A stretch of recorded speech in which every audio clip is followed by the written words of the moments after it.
വേറൊരു കാര്യം കൂടെ പറയാനുണ്ടായിരുന്നു. എന്താണാവോ? ഈ സ്ത്രീകൾക്കെതിരെയുള്ള പരാമർശങ്ങളൊന്നും ഇനി വരുന്ന സിനിമകളിൽ ഉപയോഗിക്കാൻ പാടില്ല.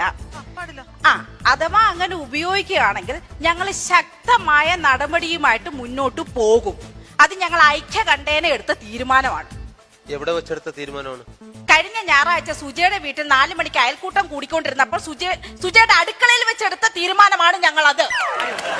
അല്ല, ഇത്രയും വലിയ വലിയ തീരുമാനമൊക്കെ അടുക്കളയിൽ വെച്ചിട്ടാണോ? എന്റെ പൊന്നു ചേട്ടാ, സുജയുടെ അടുക്കളയുടെ കാര്യം മാത്രം ഓർമ്മിപ്പിക്കല്ലേ. എന്റെ ദൈവമേ, വളിച്ച് നാറിയ ഏത്തക്കാപ്പും മധുരമില്ലാത്ത ചായ, ഓർക്കുമ്പോൾ തന്നെ ഓക്കാനം വരുന്നു. ഏത്തക്കാപ്പ് ഇച്ചിരി മോശമാണേലും ഞങ്ങൾ എടുത്ത തീരുമാനം അത് ശക്തമായിരിക്കും. ചേച്ചി ഇപ്പൊ എവിടുന്ന വരുന്നു? ഞാനിപ്പോ വരുന്ന എന്നെ കെട്ടിച്ചു വിടുന്നത് കോട്ടയത്താണ്. പക്ഷെ ഞാനിപ്പോ വരുന്നത് വാഗതാനത്തുനിന്നാ. വാഗത്താനത്ത് കെട്ടിച്ചു വിട്ടത് കോട്ടയത്ത് നിന്നാണെങ്കിൽ കോട്ടയത്ത് നിന്നല്ലേ വരേണ്ടത്, വാഗത്താനത്ത് നിന്നല്ലല്ലോ. അതിപ്പോ എങ്ങനാ? ഞാൻ എന്റെ ഭർത്താവിന്റെ അനിയന്റെ കൂടെ വാഗത്താനത്ത് വാടകയ്ക്കല്ലേ താമസിക്കുന്നേ. ഭർത്താവിന്റെ അനിയനോടൊപ്പം വാഗത്താനത്താ താമസിക്കുന്നത്. അപ്പൊ ഭർത്താവിന്റെ കൂടെ എനിക്ക് യോജിച്ചു പോകാൻ പറ്റില്ല. ഒരു സ്ത്രീയോട് ഒരു പുരുഷനും ചോദിക്കാത്ത ചോദ്യങ്ങളാണ് എന്റെ ഭർത്താവിനോട് ചോദിച്ചത്. അത് എന്റെ മുഖത്ത് നോക്കി ചോദിച്ചു. അതൊക്കെയായിരിക്കും ഇങ്ങനെ ഒരു തീരുമാനം എടുക്കാൻ വേണ്ടിട്ട് ഇവരുടെ പ്രചോദനം തന്നത്.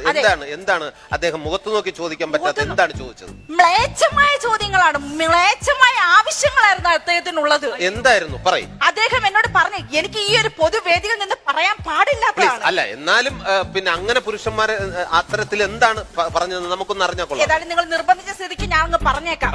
അദ്ദേഹം എന്നോട് പറഞ്ഞ എന്താണെന്ന് അറിയാമോ? ഭർത്താവ് പറയാ, രാവിലെ 6 മണിക്ക് ഞാൻ എഴുന്നേക്കണം അത്രേ, അങ്ങർക്ക് ചായ ഉണ്ടാക്കി കൊടുക്കണം അത്രേ, അങ്ങരുടെ തുണികൾ കഴുകണം അത്രേ. അതെല്ലാം ഞാൻ സഹിക്കാം. അവസാനം അയാൾ പറയുന്നു, അയാളുടെ കുഞ്ഞുങ്ങളെ ഞാൻ പ്രസവിക്കണം അത്രേ, അതുങ്ങളെ ഞാൻ വളർത്തണം അത്രേ.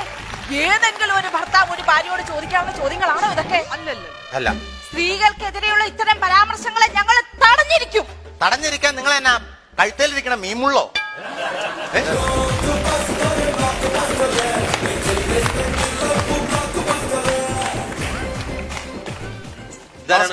നമസ്തേ. ഞങ്ങൾ പുരുഷന്മാർക്ക് വേണ്ടി സംസാരിക്കുന്ന ഒരു പ്രതിനിധിയാണ്. നമസ്തേ. നമസ്തേ. എന്താ പേരെന്താ? മനോരഞ്ജൻ. കണ്ടപ്പോഴേ തോന്നി മണഗുണാഞ്ചനാണ്. നല്ല പേര്, യോജിച്ച പേരാ മണഗുണാഞ്ചൻ. മണഗുണാഞ്ചനല്ല, പിന്നെ മനോരഞ്ജൻ. മനോരഞ്ജൻ. ഇത്തരം സ്ത്രീകള് പുരുഷന്മാരെ താഴ്ത്തിക്കെട്ടി സംസാരിച്ചാൽ അവിടെ ഞാൻ എത്തിയിരിക്കും. അതും ഒരു ഡിങ്കിനെ പോലെ ജെട്ടിയിട്ടുണ്ട്. കേട്ടോ, ഇത്രയും സ്ത്രീകൾ ഇവിടെ നിൽക്കുമ്പോ മോശമായ ഒരു പരാമർശമല്ലേ ഒരു പുരുഷൻ നടത്തിയിരിക്കുന്നത്? എന്താ നിങ്ങൾ ഇതിന് പ്രതികരിക്കാത്തത് എന്തുകൊണ്ട്? എന്നാ ഈ പെണ്ണുകളെ പറഞ്ഞേ? അയ്യോ, നിങ്ങൾ ആരും ഒന്നും കേട്ടില്ലേ? ഇദ്ദേഹം ജട്ടി ജട്ടി ജട്ടി എന്ന് പറഞ്ഞില്ലേ?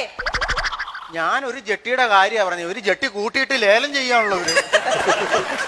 നിങ്ങൾ കൂടുതൽ സംസാരിക്കണ്ട. ഈ ഇന്ത്യ മഹാരാജ്യത്ത് സ്ത്രീകളുടെ പേരിൽ അറിയപ്പെടുന്ന എന്തെല്ലാം കാര്യങ്ങളുണ്ടെന്ന് അറിയാവോ? ഞാൻ പറയുന്നില്ല. ഉദാഹരണത്തിന് തന്നെ ഈ ഇന്ത്യ മഹാരാജ്യത്ത് എത്രയോ നദികൾ ഒഴുകുന്നത്.